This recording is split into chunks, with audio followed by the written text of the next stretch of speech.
and how we behave. 인간 행동 왜 그리고 어떻게. 박명희입니다.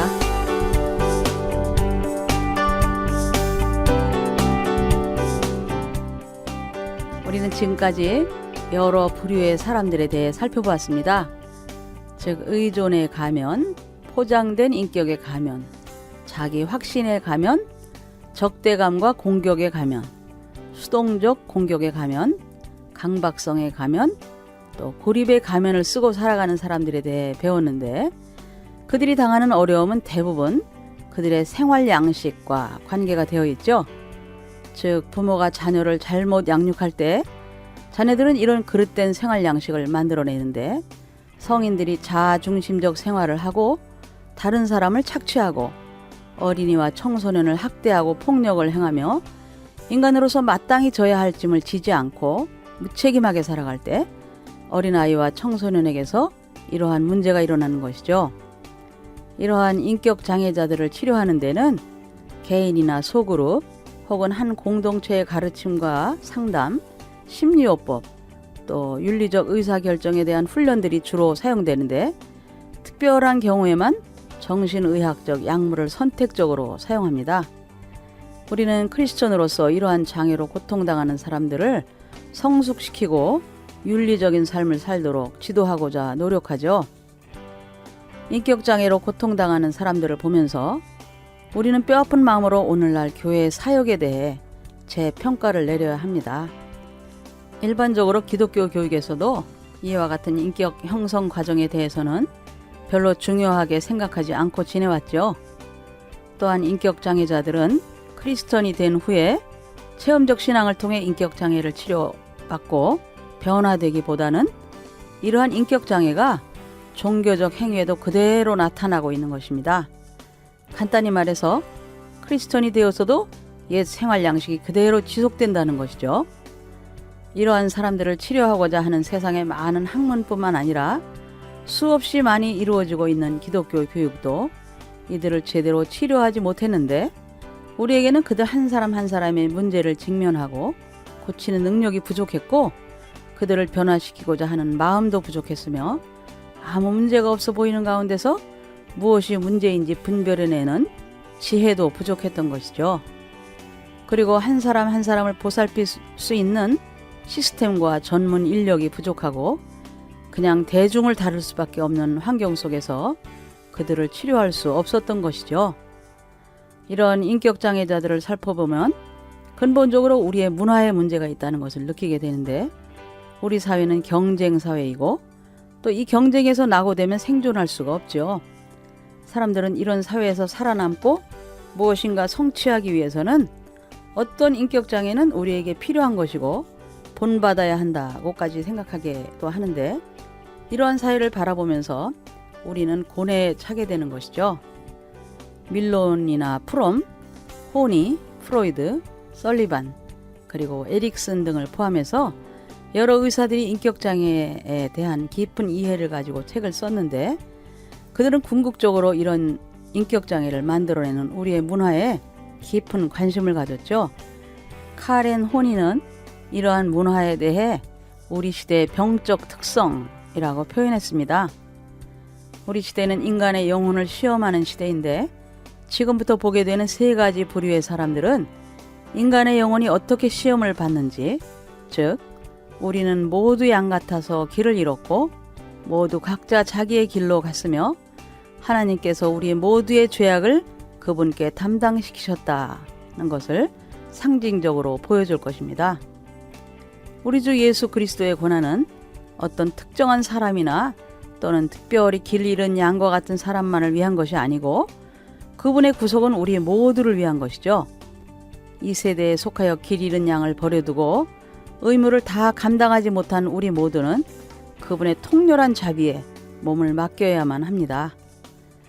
웨이츠 박사의 동료는 크리스천 공동체가 개인과 가정에 불을 질러대는 문화 방화범들을 처리하지 못하면 목회 상담이나 심리요법이나 정신의학과 같은 것들이 교회에서 그저 소방서 역할을 계속할 수밖에 없을 것이다 라고 말했습니다. 이 은유적인 표현을 의학적 표현으로 바꾼다면 이렇게 말할 수 있죠. 모기가 득실거리는 시궁창을 청소하지 않으면 말라리아 전염병이 끊이지 않을 것이다 라고요. 지금부터는 이 세 부류의 심각한 인격장애에 대해 살펴보겠는데요. 이 사람들은 자신들의 생활 양식으로 인해 공경에 처합니다. 그러나 이들은 일상생활 가운데서 지극히 사소한 일에도 정신분열을 일으킬 만큼 혼돈과 암흑 속에서 생활하며 벼랑 끝에 서서 살아가는 자들이죠. 이러한 장애는 심각한 정서적 질병을 일으키는데 그때는 긴급히 그리고 장기간 정신의학적 치료를 받아야만 합니다. 그들은 목회 상담이나 어떤 치료기관에서 치료를 받아도 일시적인 차도만 있을 뿐 온전히 치료되기는 어렵습니다. 그러므로 이런 사람들을 특별히 보살피고 돌보아주는 공동체가 필요하다고 생각합니다. 이러한 인격장애를 정신장애 분류와 편람에서는 경계성 인물, 즉 지속적으로 불안정한 사람, 그리고 편집성 인물, 즉 의심하는 사람, 그리고 분열형 인물, 즉 괴이한 사람이라고 표현했습니다. 이 세 부류의 사람을 각각 따로 묘사해 보면 이들의 서로 다른 점을 찾는 데 도움이 될 것이고, 이어서 이들 간의 공통점에 대해 이야기를 할 것입니다. 이것을 근거로 어떻게 이들과 관계를 맺고 돌볼 수 있는가를 생각해 볼 것입니다. 오늘은 지속적으로 불안정한 경계성 인물에 대해 살펴보죠.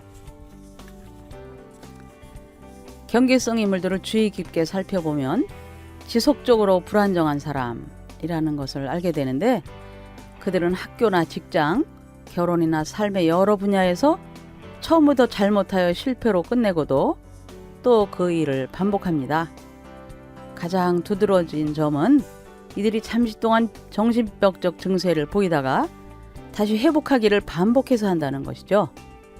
그들은 극히 충동적으로 돈을 쓰며 성행위나 도박, 약물 남용, 좀도둑질, 과식, 자해행위 등도 충동적으로 행합니다. 부적절한 극도의 분노를 매우 빈번하게 터뜨린다거나 절제하지 못하는 특성도 있죠.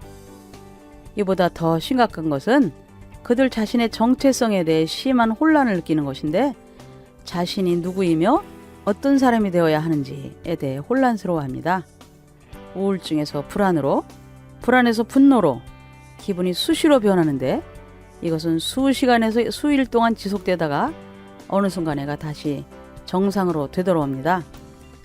혼자 있는 것을 견디지 못하고 거의 광적으로 함께 있을 사람을 찾는데, 이는 그들이 우울증을 견디지 못하기 때문이죠.